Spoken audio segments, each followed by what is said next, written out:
Thank you so much for joining ExCo Lounge podcast. I'm your host, Meredith, and today I have the opportunity to interview Anianne Rivera, also known as Coach Ani. She is, I have your bio up here because you have so many hats that you wear. You are a marketing and branding education for beauty pros. You have your own extension education and your own hair extension line, which is such an accomplishment. Ani, I've been following you for a few years, and I found you specifically last year when I trained for the Luna Method, just through like Instagram and stuff. But for myself, with the hair industry, I recently got into extensions about 5 years ago, and I've just admired your work and just who you are as a person, and the fact that you give out a lot of free information just, like through your Instagram. And again, you're giving me your time today, and I'm so thankful. So, Ani, could you just give me a little bit of history about who you are? Basically what my husband and I do. He's not here today. He's coaching flag football. But what we started doing is we started interviewing beauty professionals, and just to give a little bit of information on how to help the upcoming stylists, but also to trying to get more of, what's the word I'm looking for, like educators and, people that we really look up to in the industry. So can you just give us a little history about your journey, and just let's just see where it goes. Yeah, perfect. So first off, thank you so much for having me here. I am so freaking excited. Yes. So I've been doing hair now for 16 years. And yeah, I honestly like having a hairline, opening a salon, having my own extension method were things that I was pretty much like, I'm never doing that. It's too risky. It's a lot of money. It's very stressful. I don't want that pressure. And then I don't know. I just, at this point, I started in the marketing because I personally love marketing. I was not always good at it. It's a muscle I learned to flex over time, that I feel like in the industry, people either love it or they hate it. They see the potential that they have with social media, and that social media really grants us, or they're like, I didn't sign up to be an influencer. I'm never going to do it. It's like literally one or the other. And then I had the opportunity to start my hairline back in, oh my God, it was only like a year and a half ago that I started this, which is crazy. So then that's where Mourning hair came from. And then I started my own extension method because I've been trained in so many methods, and I just felt like the idea that one method works for every client, I don't feel like that's true. To me, it's impossible for one method to work for everyone. And I knew that I just wanted more flexibility in my own marketing and what I could or couldn't post. And that's where my extension method cease and desist came from. And now I'm in the process of opening up a 2-chair salon because I've lost my mind. So amazing. How did you collapse time? How did you do that? I do know a little bit about your history, and we don't have to go into, names or anything like that, with brands, but do you feel like you were forced into, pushing yourself, or was there a moment where you were like, I have all these options, what am I going to do? Because you're definitely the personality that you're going to keep going. You have a vision, and you're going to keep going. And I also know that you're more into the collaborative, more so over the competitive part of the industry, which is really refreshing. So how did you collapse time? Because you're basically a business coach, and you focus on, having that good mindset and just doing it. Yeah, thank you. So, it's been crazy because not for most of my career, I guess for parts of it, I was in a suite, I was a booth renter, I had my own thing. And then I did go to a W-2 employee for 5 years, and I educated for those 5 years. And then I just didn't work for the company anymore. And it's kind of one of those places where when you find yourself employed one day, and then I was let go, which is not a big deal. I think there's a stigma around being fired where people are like, oh, you were fired. You must be such a piece of crap. It's no, things happen. Sometimes things just don't align anymore. And that's okay. It's perfectly fine, And it was kind of like in that moment where it's so crazy, where you sit there and you're like, 12 hours ago, I had a job. Now I have $0 in income. Right. And it was, it's very scary, I will say. Like, that's kind of like a horrifying like moment to be in. But traumatizing. Yeah, because no one wants to say I officially make $0 now. Like, that's really scary. But it kind of put me in a position of like, almost not like taking a step back, but just like taking a breath for half a second and being like, everything can be a possibility now. So like, what is it that I actually want to do? And that's when I really started focusing on like social media and education and things like that. Because like I said, I do truly enjoy it. And then I don't know, man, I feel like the universe just keeps putting stuff in my lap. And I'm like, to be honest, I have never felt like I was ready for anything I've ever done. I think that's a very big misconception. And I think that's almost like a misconception people have about me. Like, Ani does things because it's easy. She just has it. I really don't. Like, I don't have it. I'm confused a lot. I'm stressed out a lot. And I just think that's okay. So like, even starting my hairline Mourning Hair, I spoke to my accountant and he straight up was like, do not do that. That is a bad idea. That is very risky. It is a lot of money up front. There's no guarantee. There's a lot of competition. And finally I said, okay, we have to like restart this conversation. I'm not asking you for permission. I am telling you right now, I am doing this. So you just need to be on board and we need to figure it out. Accountants don't love that, but my accountant's pretty rad. And he's like, you know what? At least you're being honest. So, yeah, no, that's incredible. And still to this day, it's very scary. I think the idea of having a hairline sounds like a lot of fun. Like, oh my God, I own a hairline. It's not fun. I can imagine just all the like moving parts and yeah, I can imagine. Yeah. And so like, that's the crazy part, that there's a lot of testing. There's a lot of money wasted when those tests don't work out, because those tests are not for free. And then it's also like the customer service aspect of it. Like, I have been doing extensions. If I've been doing hair for 16 years, I've been doing extensions for probably 14 of those now. And I mean, everything from tape-ins to beaded to K-tips to wefts, so like so many different methods. So I do know how scary it is to like try a new hairline and do all those things.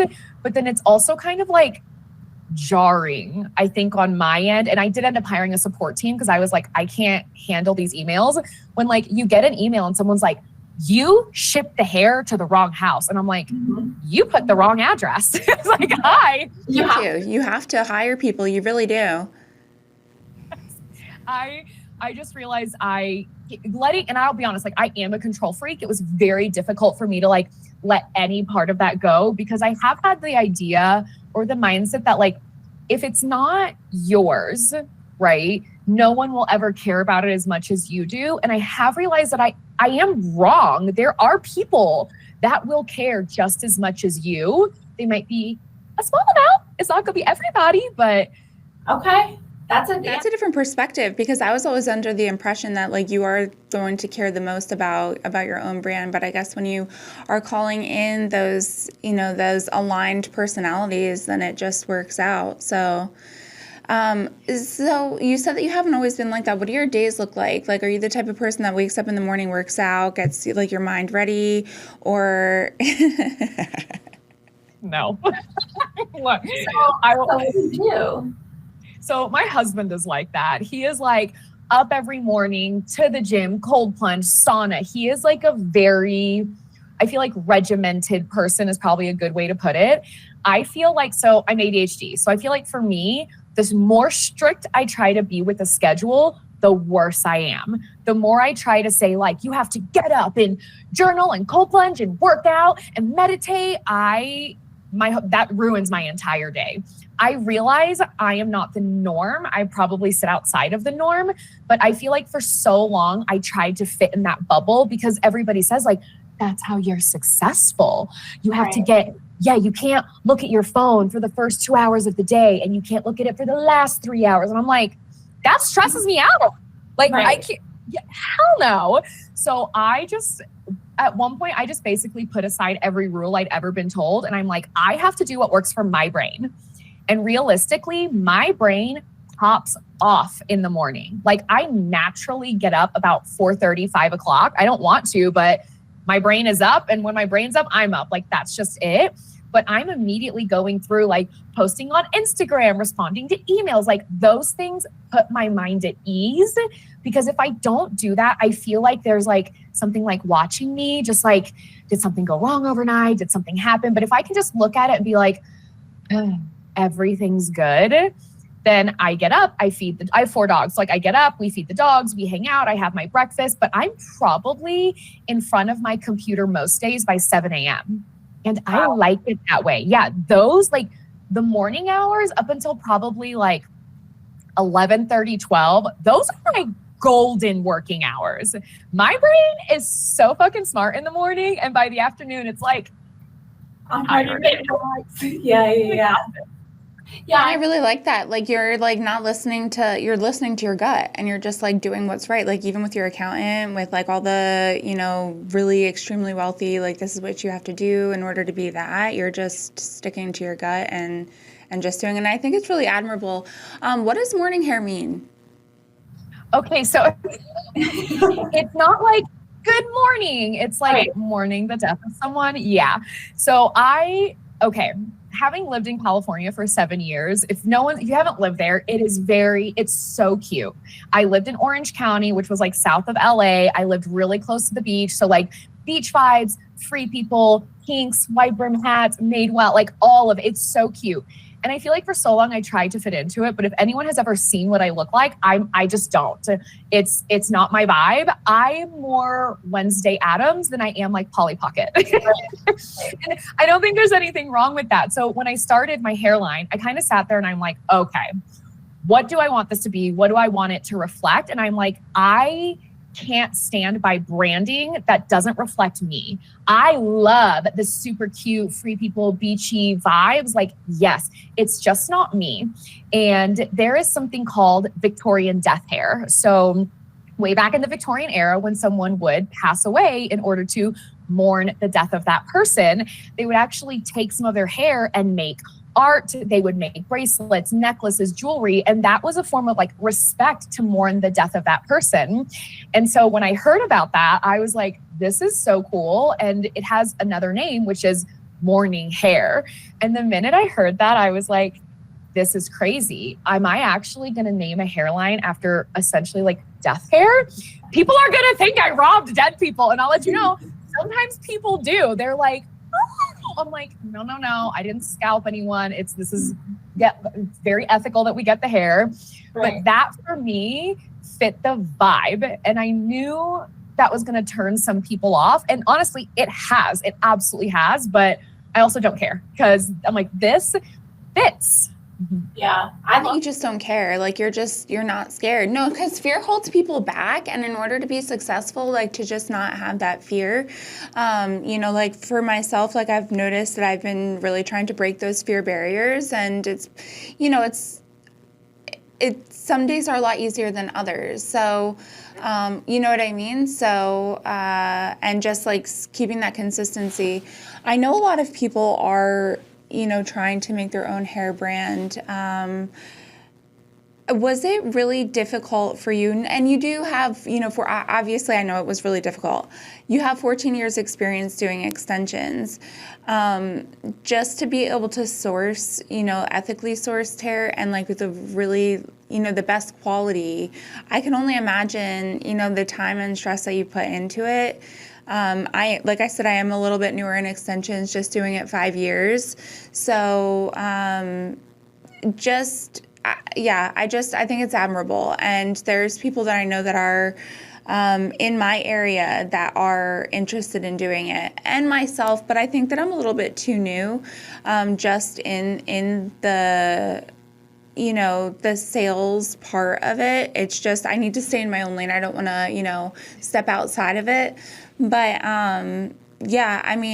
so you make mourning hair, is it just hand-tied wefts, or is it like K-tips, tapes? Genius wefts, the whole thing?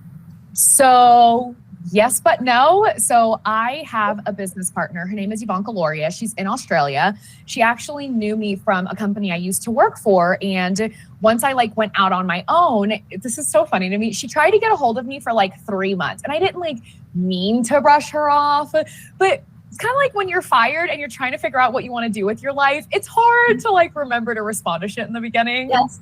Yeah. Yeah. So finally one day she literally paid to book a call with me, and we get on this call because I don't miss those calls. And I was like, okay, let's talk about your social media. And she was like, actually, I have a proposition for you. And I was like, this is crazy. What do you mean? And so she has actually had her hairline for I think 5-7 years at that point. And she really wanted to bring it to America. But she was like, look, I'm going to be honest. Americans scare the hell out of me. They're very litigious. And she's like, I believe in my product so much, but she's like, I don't want to do it. She's like, would you want to collab? And I was like, maybe. So that kind of started a process of, she wanted to specialize in genius wefts. I didn't. I just prefer hand tied. I wanted to do hand tied. So that's when we started testing new factories, because I was very specific. I'm like, it has to be double drawn. I want the seam to look exactly like this. This is how, I'm so specific. And then even processing plays a part in that. The amount of grams per weft plays so much went wrong. And it's fine because it eventually got to what's right. So that's how Mourning hair specifically is hand tied.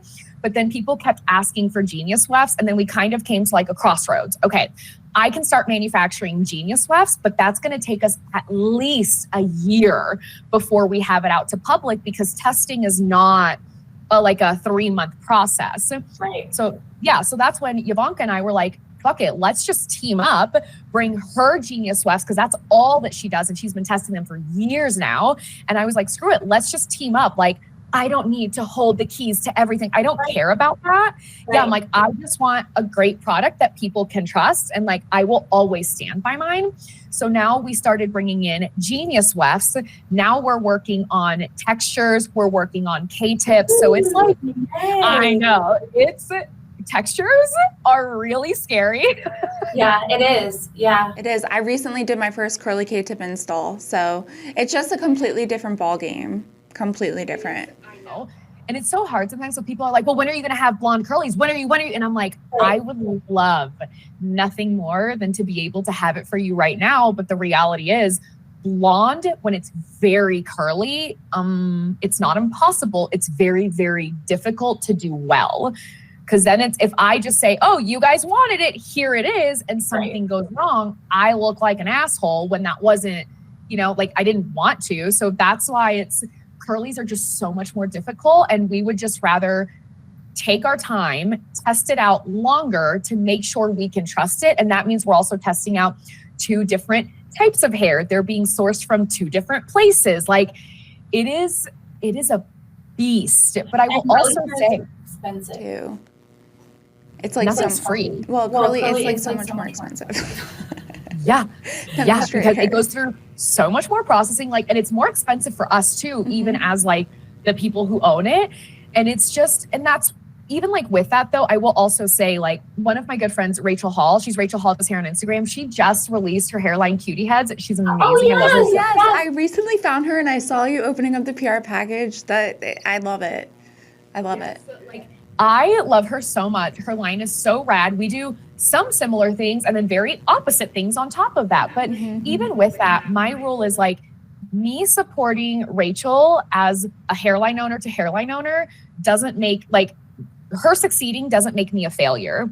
Me supporting her doesn't mean that my product is trash and no one's going to want it. There's truly so much room for everyone in the industry and for people to have their own hairlines, whatever it is. I just tell people, if you're going to veer into having your own hairline, recognize that there are definitely do's and don'ts, and you better be ready to pay.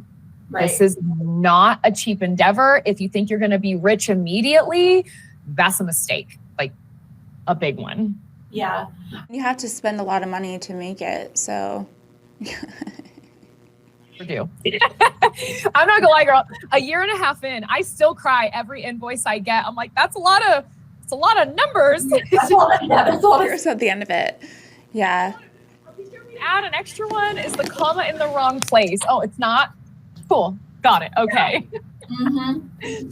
So, I mean, but it is worth it. I tell people, if you're not in it for the money, it's worth it. If you're in it just to make a buck, you're gonna hate it. You're not gonna like it at all. Because It's really stressful.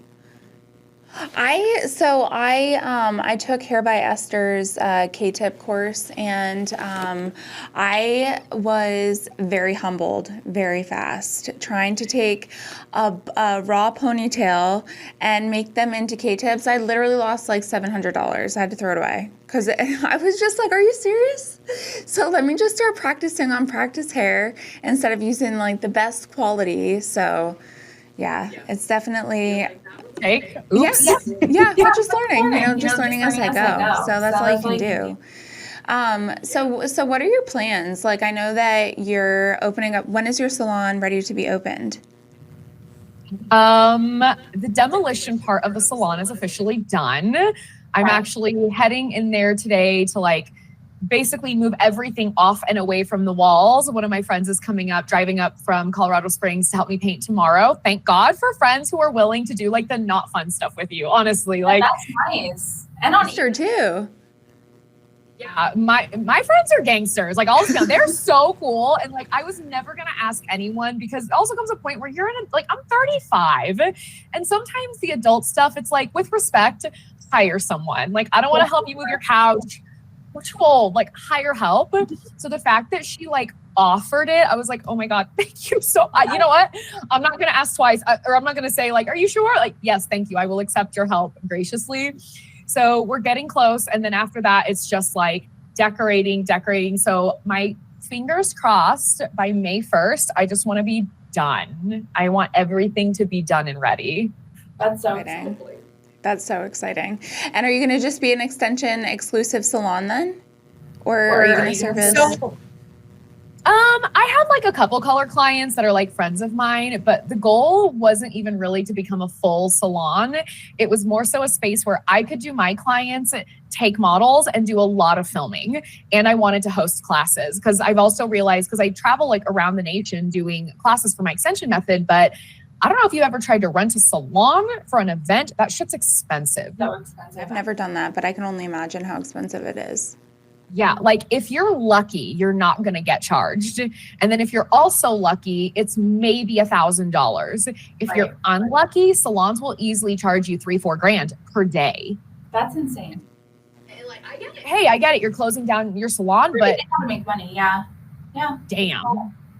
Yeah. So I just really wanted to be able to provide a space for even other educators to like have somewhere to go. Cause I don't want to charge people to use my space. Like, not because it feels gross or icky. I just don't want to. It's literally as simple as that. So I've reached out to people that I know who like are getting into education. And I've been like, I would just love to host you. I think it would be fun. So that's really the plan for the space. There's only going to be 2 chairs. I'm not going to have employees. I just want a space to do my clients, film, and host events. Like that's all I want. Yeah, I think that's really smart just because the finances of employing people too, that's expensive. I don't want chat. Like I have one employee who's my admin, and then I have like a support team and a warehouse, like for like a fulfillment center for Mourning hair, but they're not my employees. The one employee I have he's 1099. Like, here's what you should do by the end of the week. Like, let me know if you need me. And it's that easy because he's my older brother. So like, it's not even like, it's the best. Yeah, that's so nice. So like, I knew I needed help, but I wanted it to be someone I trusted. And like, there's no one smarter than my older brother. So I was basically like, hey, you and your wife are about to have a kid. You want to be a stay-at-home dad. If I match your salary, will you quit your job? He's like, hell yeah. I was like, yes. That's amazing. Yeah, that's amazing. Tell me, how did you think about making your own method? I didn't want to. that's my answer to everything. I'm like, oh, I literally never wanted to do that. So once again, so I've learned a lot of methods and a lot of different type of extensions. And for me, what kind of became a tipping point is, so I have Content Coven, of course, something else very gothic themed. And that's like my online membership for hairstylists in particular to help them grow their social media and their branding, all those things. And I remember having to film a video that I was like, here's how you can take content of you doing extensions without you getting sued by a method for showing too much. Yeah. And as I was editing it, I'm not going to lie, like I was kind of rageful about it. I'm sitting here and I'm like, I can't fucking believe this is the content I have to make. Here's how to not get sued. And I'm like, this is the stupidest fucking thing I've ever done. And so at that point I was like, I always hit the point where I'm like, why hasn't someone done something about this? And then I'm like, yeah, Ani, why haven't you done something about this? So that started a whole other entire thing, which was very similar with my business partner, Yavanka. We kind of came together and we were like, okay, let's put, because she's been doing hair now for 20 years, I want to say. And so we were basically like, okay, let's put every single thing we know, every problem we've ever had, let's dump it all together and see what we come up with. And that's how we came up with Cease and Desist. It was really a very collaborative effort. Like something I'm so clear about is I've never been able to do anything alone. I think anyone who says like, I've never had help, I did it alone. I'm like, you're a fucking liar, because doing things alone is borderline impossible. You've learned things from other people. You've had support, you've had help, you've had guidance. And like, I have my own coaches too. And that has helped me like keep my head on straight, block out noise, and focus on what needs to be done as opposed to what like feels fun or fancy in the moment. Mm-hmm. How long have you had coaches for, like your own business coaches? I've taken like some coaching here and there, because it's crazy to think, I mean, I've only been self-employed again, oh my God, for 2.5 years. So all of this has happened in 2.5 years, which is insane when I think about it. And I've taken like a little coaching here or there, but actually recently last year is where I just happened upon this woman who does business coaching. She is not even in the hair world. Her name is Natasha. And her and I just started like kikiing and like DMing and like joking around. And the more we talked, I was like, this bitch is smart. Wait a minute. And I saw what she started offering and I was like, just something about her. I was like, I feel like she's just what I need. Like for some reason, I knew she was it. It didn't feel like fluff or there was like an air, like I'm so good. I'm like, oh, she's just like a real bitch. Like she's just cool. Right. So I hired her last year for 4 months. And that started moving things so quickly because she wasn't from the hair world. She specializes in tech. Like she's from the tech and marketing industry. And yeah, it was very cool. And like that started like, we started just kind of like organizing everything, switching everything. And then I worked with her again. We're actually still working together right now for the first like 3 months for a quarter this year.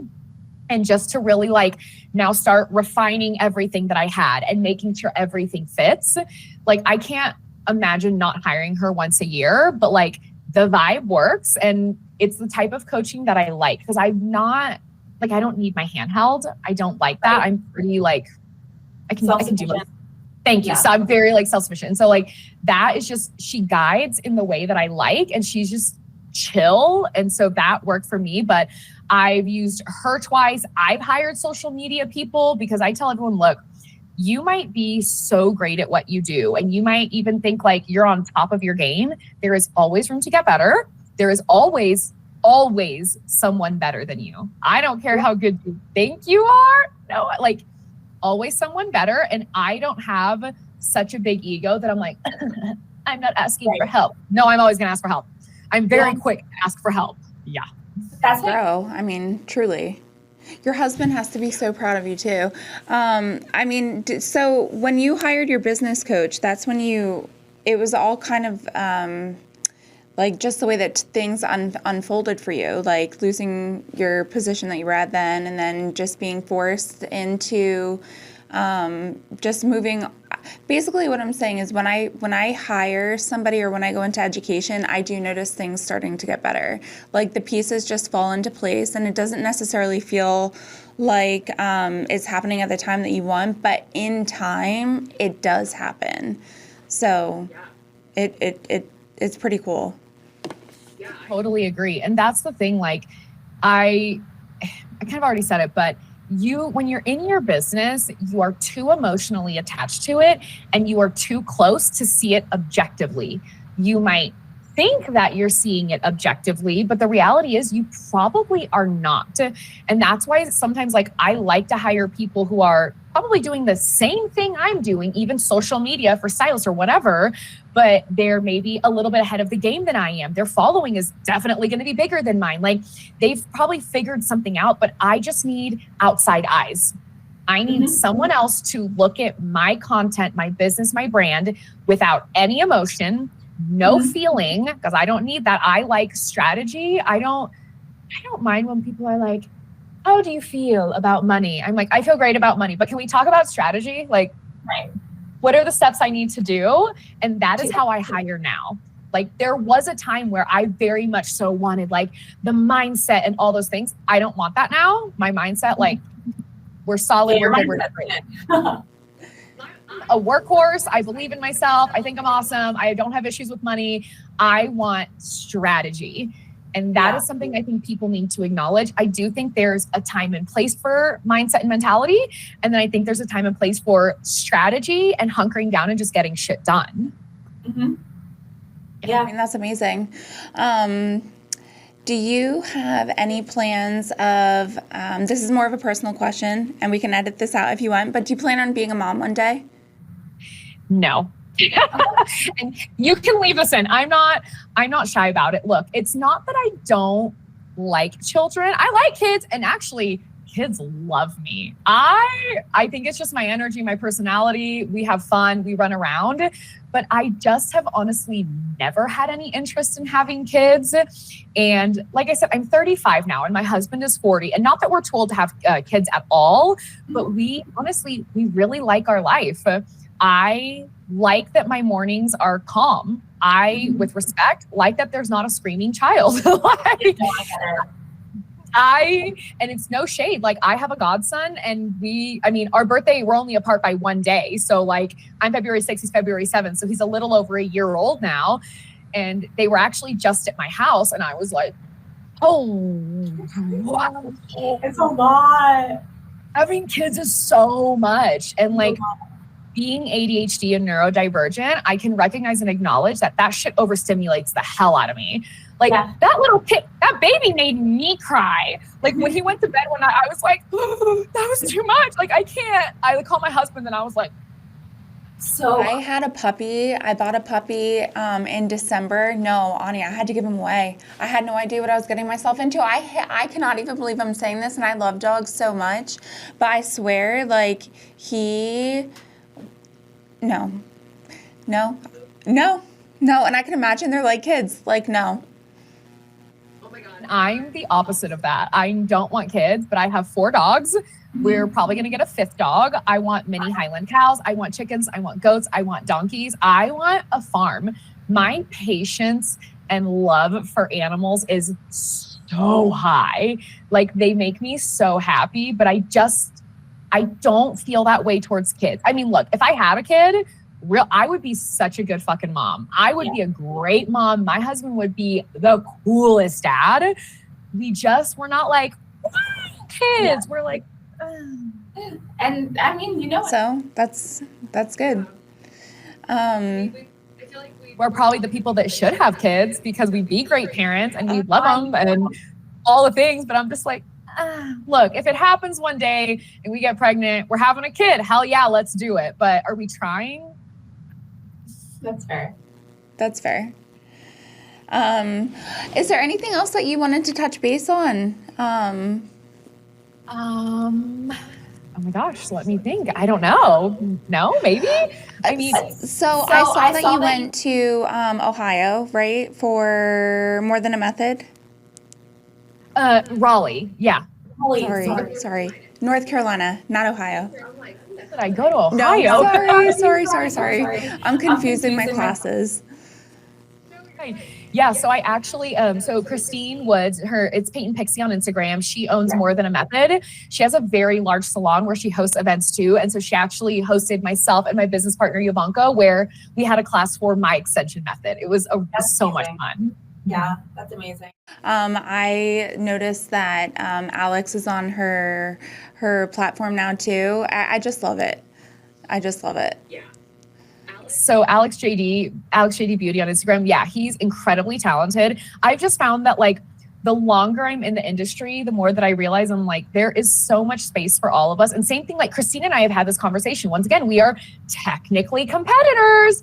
She has her hair extension education. I have hair extension education. You know, Rachel Hall has her method. I have my method, but none of us have ever looked at each other like, like we just don't view each other as competition, because I think we've all just learned with time that there is so much space for everyone. And that I think a lot of people who maybe not play small, but a lot of people who like don't want to show up on social media, they don't want to post things. They say that because they're like, well, no one cares what I have to say. There's already someone else doing it. Okay, yeah, but you're going to do it different. So like, just because someone else does it doesn't mean that you shouldn't try, because you will explain things in a way that no one else will. So I think that's why it's been so easy for all of us to like be friends and hang out and talk and support each other, even though we are technically in direct competition, because we just don't see each other that way. Yeah, it doesn't have to be. It's more of the, I do feel like a lot of the industry gets like that though. You know, like in the, there's a lot of extension forums on Facebook, and it's kind of ridiculous, but yeah. It can definitely be a little bit more cutthroat. I personally think that's stupid. I don't know. Like, could you imagine if the first person that foiled hair tried to patent foiling hair? Like, where would the industry be? You know what I mean? Like, so that's why I'm like, look, even with like my extension method, I don't have NDAs. I don't have crazy contracts. I'm like, if you need to, like, you want to teach your assistant how to stitch because you need help, you should do that. I'm not coming after anyone. And part of that, like, yeah, part of that also comes to the fact of like, I'm confident in what I teach and how I teach. I'm confident in my brand. So if you wanted to take my method and you're like, I'm teaching it, bitch. Oh, okay, have fun. Like, I genuinely don't care, because I'm just not threatened by that. Like, I'm going to keep doing what I'm doing, and I'm going to keep showing up, and I'm going to advance the education and hopefully the industry. And like, that's my goal. My goal isn't to like gatekeep information that frankly, I don't really think belongs to one person. Like I love mindset. I love that mindset. No, seriously, like it's so refreshing, because not obviously, you know, that's not like that in a lot of other education forums, and yeah, so it's really refreshing. I just always think, I'm like, what did I want as like a baby stylist? What would have helped me? And not like who I am today, but like who I was 5 years ago, 10 years ago, 16 years ago. And I feel like that's how I think about all my education, is like, what would like baby stylist Ani have wanted, and how can we like grow upon that and keep advancing it? Because even though I'm 16 years in, I have people learning my method that are still in cosmetology school. That's and incredible. I'm like, that's rad. And they actually never thought they were allowed to join because they're still in school. And I'm like, no, come join. Because if you can get a leg up on extensions now while you're in school, when you're out, it just makes your life so much easier. Like, I'm not going to turn you away because you're new. You should maybe work one-on-one because it's going to be harder for you. But I'm not going to turn away students either. I just think everyone deserves a chance. And teach your classes online, or is it like all in person, or? So it's a little bit of both. So cease and desist, my extension method, you can learn it online. And then if you want to attend a class, you can do that as well. And I really try to keep like the pricing fair, because man, like, hey, I get it. There are some methods out there charging 5, 6, 10, 15 grand. But once again, that's just not, I don't think that's realistic for like where we are as an industry. I love that some people are doing that. Like, I support you, bitch, get your bag. Like, you charge whatever you want. I just don't want to do that. Like, that's just, it doesn't feel good to me personally. So I just won't. I try to keep the pricing inclusive. And like, now that I'm opening up my space, I'm definitely going to have like a pay what you can class, because I know that there are people that like want to learn extensions so bad, but they're just doing their best and the funds aren't there. So I'm like, I have the space, I can eat the cost. Like, it's not a big deal. Like, I'll do it. So I'm just trying to like make a space where like everybody can learn, like regardless of situations. Because I know when I started extensions, like that's what helped me get out of the hole of working 2 jobs. You know what I mean? So like, kind of just like a pay it forward and maybe just give other people that same chance. Amazing. I should check out your online education for Mourning hair. Yeah, that's amazing. There is a question that my husband and I normally ask, and if obviously don't answer if you're not comfortable with it, and because it is like a very personal question, and like very personal, but do you have like a belief in like a higher power? Do you believe in God?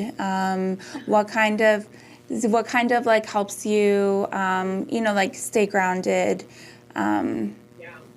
So it's a hard question to answer because it's a lot of yeses and nos.